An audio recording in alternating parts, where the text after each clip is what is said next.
Gene. I love saying hi, Gene. Hi, Gene. Yeah. No matter how you say it, it always sounds like hi, Gene. I think you people want to be recorded. See if you have goat chestnut. Gene. Only if you have a mountain to go with it. Oh, we have a little one out there. You're building your own. I don't see any cat, Mother. Are you feeling all right? There's no cat there. Yes, I let go of it.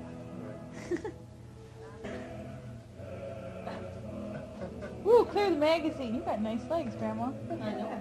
Pick up the magazine. They want to see all. Woo! Where's your toe? There you go.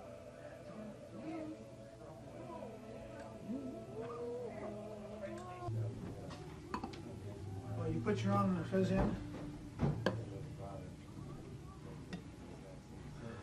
Not gonna have any bourbon with? No. You gonna have some cookies? Mm-hmm. That's what they're for. Right now. Boy, is that nice and frothy. Mm-hmm. It's delicious. Lots of egg white. Fortunately, there aren't many cookies here. Let's see, is that a false bottle there? No, it's for anybody who wants to put it in. Who, Dave brought it. David Oh, brought really? that. Would you like just the spike without the eggnog? Okay. Go open it. I think the You're driving might home, make your remember? stomach feel better with soup. I'm not driving. You're driving. If they were my trees, I would sue. I would sue. Yeah, I would. I would just sue. There's some tree butcher going around in our area and just, taking a tree, whether, no Is matter that the how Ohio- it grows, and just umbrellas it. Is that the Ohio Tree Company? I don't know which one, but we saw them recently, and I said to her, somebody can do that, try to do that to our tree, I'd sue. Mm-hmm. Look at her glass.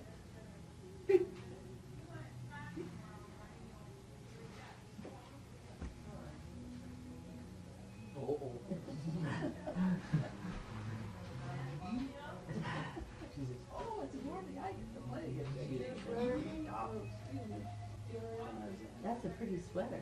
Yeah, Lynn picked it out. Did she? Actually, I picked it out and then I put it back, Traverse Bay Woolen Company.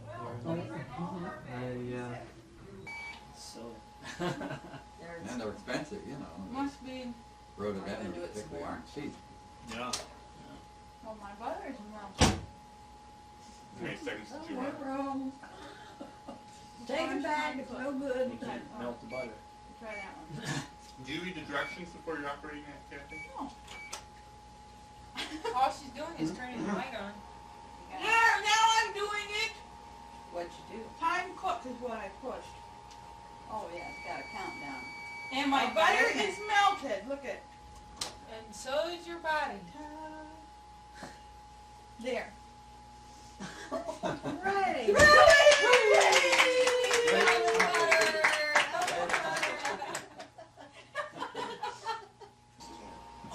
Those aren't minutes flying by, are they?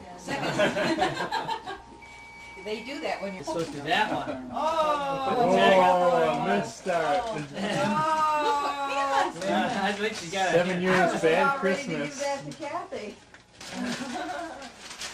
How about that, you sly thing you are? Wow, that's from 3 people now. Who said, well, let me see, I'm so excited. It is to Mom B from Lynn, Dave, and Dave. Lynn, Dave, and Dave, well, what a surprise. David, can your camera Oh, there handle it is. across? We'll find out. Here you go. You rip one of those tabs down. Something I'm like party, that. because I'm tempted to get a camera like I that. don't know. Oh, look at it. You can read it. Who cares if it's wrapped? Here, let's see.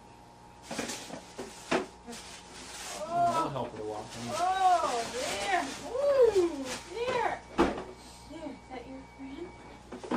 Here. Keep it slow. Hey, she was walking a week. That was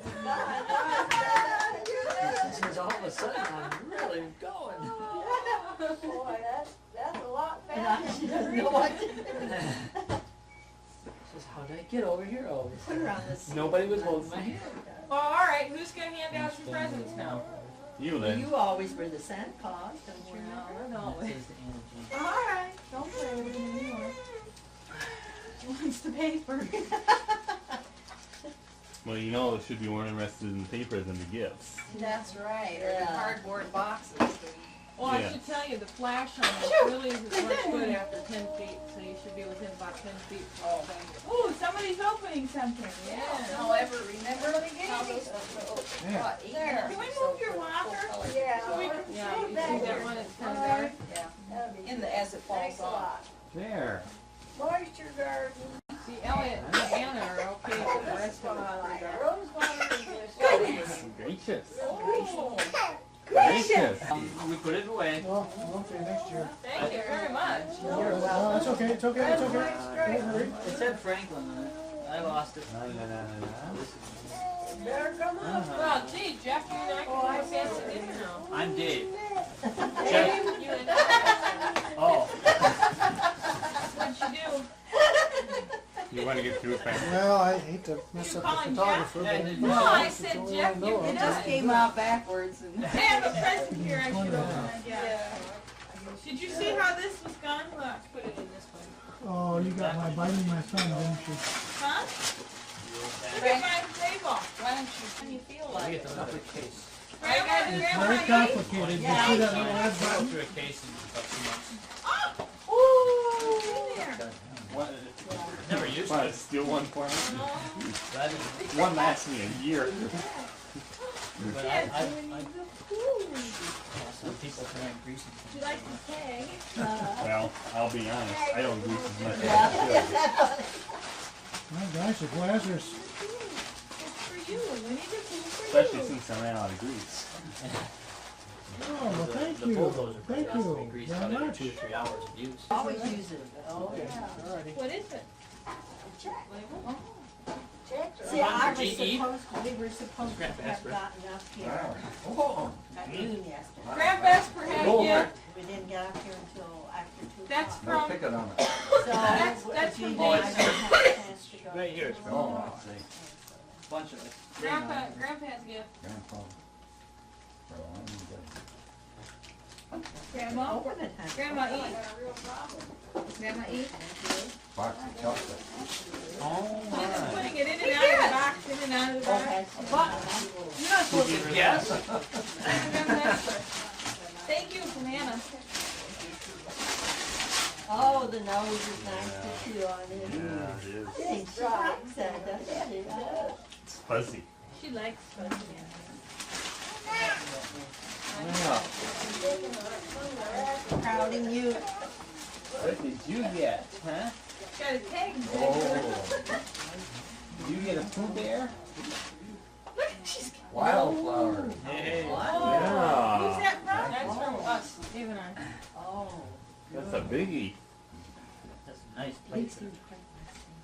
Let's see. Let's see. My present and you broke it. Shame on you. Oh, boy. Oh. Just what everybody needs. A bath brush for those hard to reach places, and a knife and a meat cleaver to pull off. If you still can't reach him, then you just cut him off. Please don't talk about it. Who's that from? Now we'll see a headline in the Lancet paper. Just to Joe for Bearded Frank. man goes berserk. I'll wait for Gene. Thank you. Right here. Right here. That's fresh. Grandpa, you were a shame. Out of Christmas. There's one from birth, 1 month, about 3 months, 5 months, 7 There's months, and Anna. 10 months. That's about a 9-month one there. Yeah. The big one. She may be looking. Down in Yeah, take a look. Hocking Hills, that Yeah, go ahead, open that blue one. Indian pipe. Yeah. Christmases was when the children were real young, and we'd send them to bed And they, you know, would be very, very anxious for the morning to come, and we would work until late at night, 3 putting in up the the morning. tree and getting the presents out. Trimming the tree. The tree never went up. They never saw it till the next morning. You mean to tell me that throughout the excitement of the Christmas season, you held the tree back until the last possible minute? Yeah. And then set it Oh, up? that was a tradition in both our families. Of course, what happened in my family, well, yours too, we had a parlor and a living room. And the tree was put in the parlor, and it was closed off to the children. So actually what they did, but you see in modern days home, until recently, you did not have a parlor and a living room. When you set the tree up in the parlor, did the two of you or the whole family get together to decorate the tree? No, just the two of us. Children were fed and put to bed, and they laid their gifts out for the others in the family, the little ones they made. And then we first put up the tree, and then trim it. And I always had both families the next day for a meal because we were the only ones with children. Grandpa, when the two of you decorated the tree and put it into the parlor, I suppose, especially early on in the marriage, you didn't have a tree lot that you could just go to and choose a tree and plunk down $5, $6, $7 and take it home. Did you go out and cut your own? Oh, no. Oh, no, we bought it a lot. We bought our own. And it wasn't $5, $6, or $7. It was about $3. How about, did you ever go out into the field with the No. kids and cut? Never? No, we didn't have any place close to do that. Tree farms were unknown then, Dave. The trees came from out in the wilderness. They hadn't gotten into growing trees in nurseries or in tree We farms. even found lions in So there. they would come in on trucks or horse and wagon, I suppose. And a lot of them came from Michigan, probably, and some of them from southern Ohio. And then they decided, you know, hey, we're going to run out of trees one of these days. So then they started cutting down some of the poor trees in the nurseries, and then finally they got into raising them commercially. But that's long after our children were grown. The most memorable Christmas Eve was over at Old St. Luke Church. And Grandma and I were in the choir, and we had this late service on Christmas Eve. Candlelight service. When the choir sang the traditional Christmas music. And at the given time, we had a big... Well, Fred had put up a... Yeah, a big star that was very dimly illuminated. And as we sang the one song, which one was it? Oh, Holy Night, I believe Holy it was. Night, was it? Anyway, the star would come up brighter and brighter on a rheostat, you know, until it was shining, and that was the whole illumination in the church was from that star. And it just made shivers run up and down your spine. And you got more feeling of Christmas. I did. I think the whole choir did, and the whole congregation from that experience. I think You see, what happened is that I was in charge of the altar, and I had some ideas, but not the ability to do them, or the equipment. So I told Fred about it, and Fred and Rich Horton were in this Bright Lights staging, and they fixed it up for us. And this star with the streamers down of lights and everything was all part of it. And the rheostat and all that, and they fixed it up. And it went all the way from the ceiling way up at the top, all the way down. How has Christmas changed over the years since the two of you first got married? Too commercial, Oh, I think. I really don't know. Maybe it has, but even when we were children, people gave gifts, you know. Well, sure. But when I was a little boy, we celebrated Christmas at my uncle's and aunt's, 1 block away from our home. And when the children had their Christmas all by themselves under the tree, and we each got, maybe 2 or 3 toys. That was it. And then while we played with our toys, the adults would gather around the dining room table, and then my uncle would pass out the gifts, and each person got one gift, and then they would pass out, as they count around to the different people that were giving gifts. And then they did what we usually do now. One person at a time would open his gifts.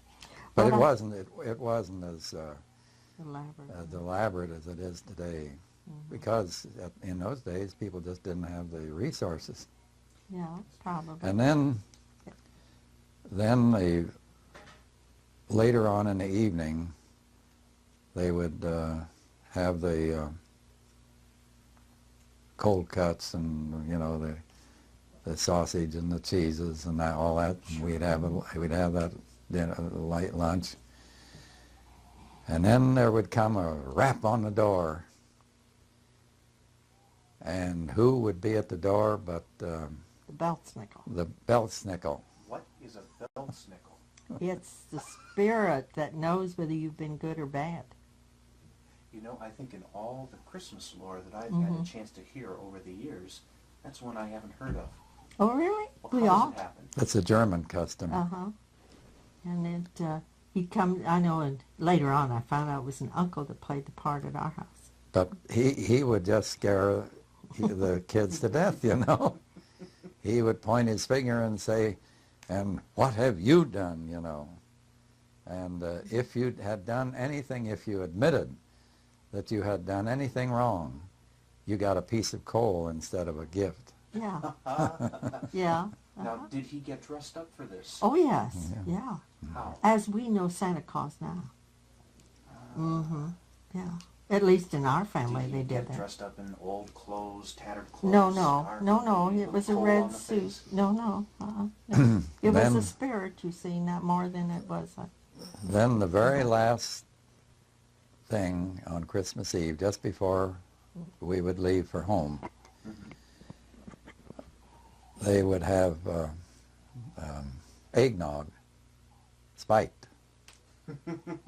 But the children, of course, got the unspiked eggnog, but the rest of the family all got this glass of eggnog, and then everybody started for home. Now, you see, mine was a little different than his. It seemed as though we had more white Christmases in those days. I don't know if that was true or not, but I can remember walking through the alley home, and maybe the moon would be out, and it would shine down on the snow and just make the snow sparkle. I can remember that just as vividly. Cold, clear night, and the sparkle on the snow. And we would go home, and we'd come in, and hardly we'd get in, and we could smell that Christmas tree. And those big double doors would be closed, like Grandma said, between the living room and the parlor. And we kids would get down on our hands and knees and smell underneath the Christmas tree, and of course they'd have that room cooled off, and the fragrance of that Christmas tree, we knew that it was there. And then we'd hardly sleep that night, waiting for the morning. What kinds of Christmas decorations were put on the tree? Real candles, for one thing. Yeah, they use real candles. And, very much like we have now. Balls and... You didn't always have electric lights, did you? No, no, candles. The candles did it. The candles were the light. But the same kinds of ornaments? Yes. We had, the crash was below the tree. Didn't have Santa Claus. Now, you see, my Christmas was different than his, because being a church family, to us, Christmas Eve, we'd go to my grandparents, my father's parents, because my grandmother lived with us. And talking about the snow, they put us in sleds and take us, and we always, because children were not supposed to breathe cold air, we had a veil over our faces. And the darn thing would get wet, and then freeze in front from our breath. But we'd go there, and all the family and our cousins and everything were together, and our grandparents there. Then the next day, of course, we all went to church because actually that's why there is a Christmas, to celebrate the birth of Christ. And then we gave our own gifts to our own family Christmas morning, but the same thing with the Christmas morning was the first time we saw the tree. I'd like to move forward in time a little bit to when the two of you had the 3 kids together. Can you recall any particular Christmas, especially when you had all 3 kids, Pat, Tom, Jean, together, that what was your fondest memory of a family Christmas, your immediate family? Each one was very definite in itself. And we always had, on Christmas Day, having the only children, we always had both families. Because one wanted us and the other, and we settled it that way. By both families? Yeah. Who did that include? That included Grandma and Grandpa Esper, and Roland and Amelia, did they stop in, do you remember? I think so. And my sisters and their husbands. Of course, they had no families, so we were the only ones with children. Has Christmas for you changed significantly, say, in the past 5, 10 years, now that your own children have kids of their own? And I know in at least one case you're great-grandparents. Yeah. More fun. Well, every year Christmas seems to be a little different. And as I said, up until maybe, 3 years ago, we sang in the choir. And we always would be in with the choir, with the church services on Christmas Eve. And maybe in a way, like Grandma says, since Christmas is a celebration of the birth of Christ, maybe in a way that meant more. Now, I think the two have a meaning, and I mean, the celebration of a holiday and the beginning of pretty close to the beginning of a new year, and the getting together of friends and families has a meaning in its own. But I think the celebration of the festival in the celebration of the birth of Christ is an additional meaning, and really a deep meaning that you miss when you don't partake in that service. Of course, you know how it started, all this light business, do you? I probably don't. Well, early Christians, you know, were persecuted in Rome. Well, at this time of year, the Romans had this festival of lights. So what did the Christians do? They had Christmas celebrated with all this light. And that's how Christmas trees with lights and trimming your home with lights and everything started. I think things have kind of changed a little bit. The emphasis is on the lights now. How are you two happy with the way your families have turned out? Oh my! Oh my! Yes. More That's than a foolish happy, question. you know. More than happy. You know, if you could do it over again, would you have more or less kids? Well, No if more. you're talking about the present, the situation as they are now, I'd say no. You're satisfied? I mean, even then, Yeah. you know, it was tough financially. Sure. I was working day and night 2 jobs, to yeah.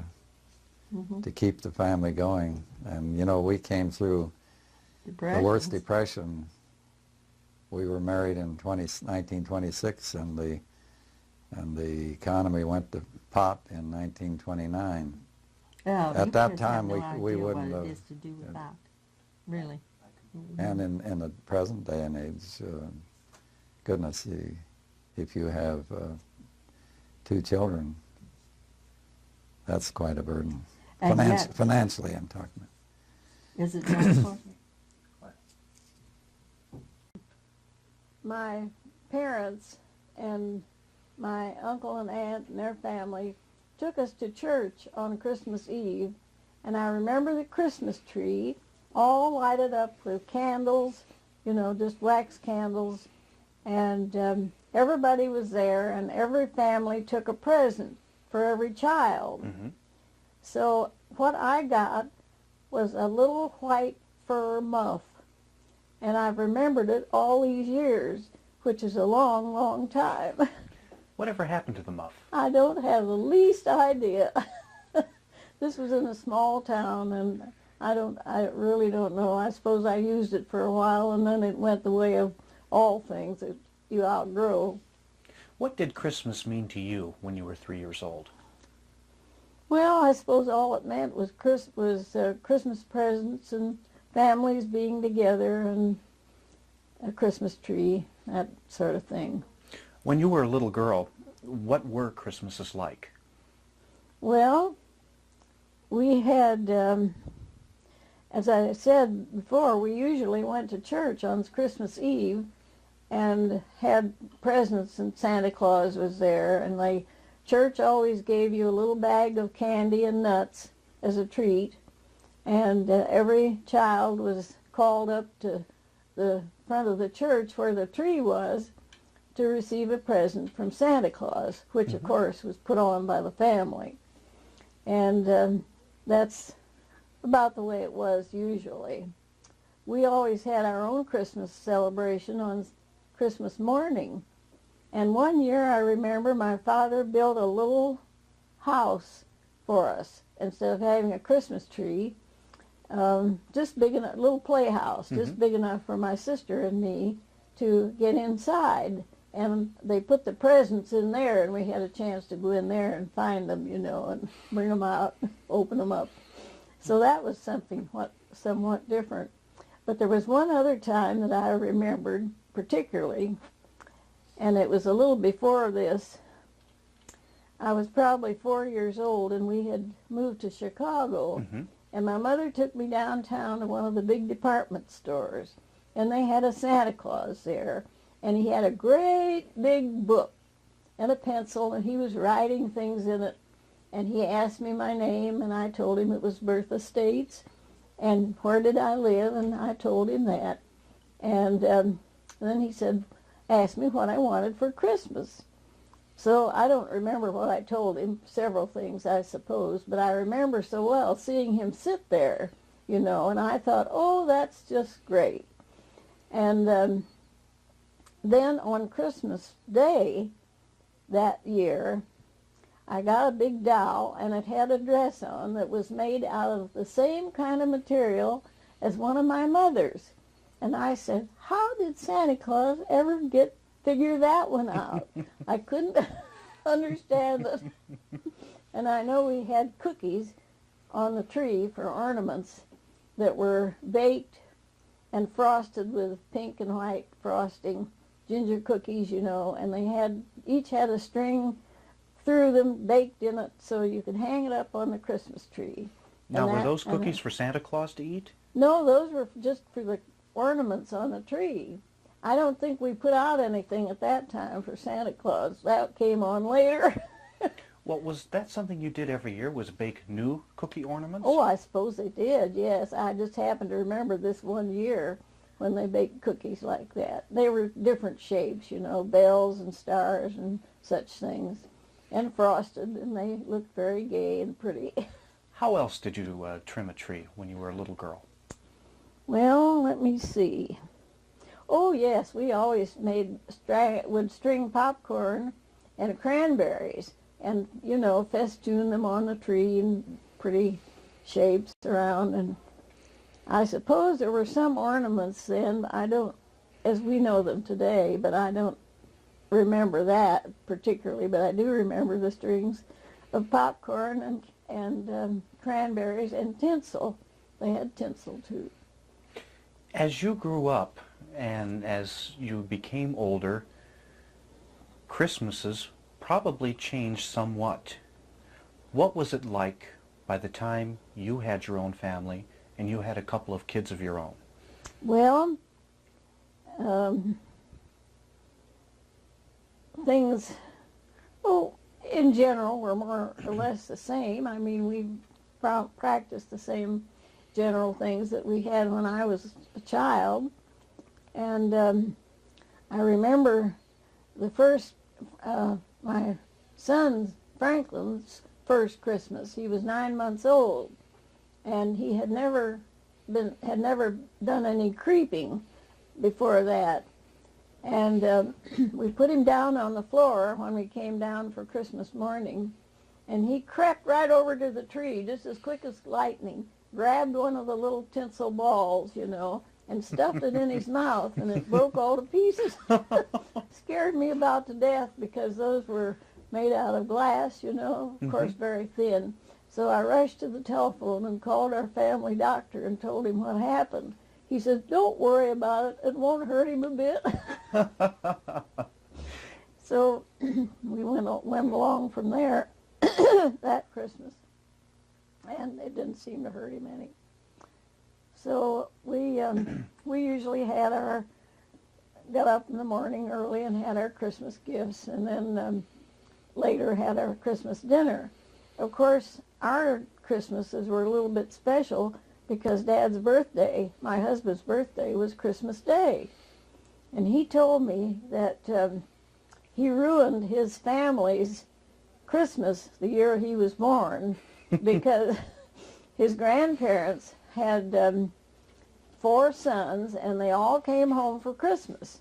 And my husband's parents lived right across the road in the country from Grandpa Brown's, and of course everybody went over there for Christmas dinner. And one of Grandpa's favorite stunts was to go to the market before Christmas and buy a gallon of oysters, bring them home, and Grandma Brown would make scalloped oysters. They'd have a couple of great big pans of scalloped oysters for Christmas dinner.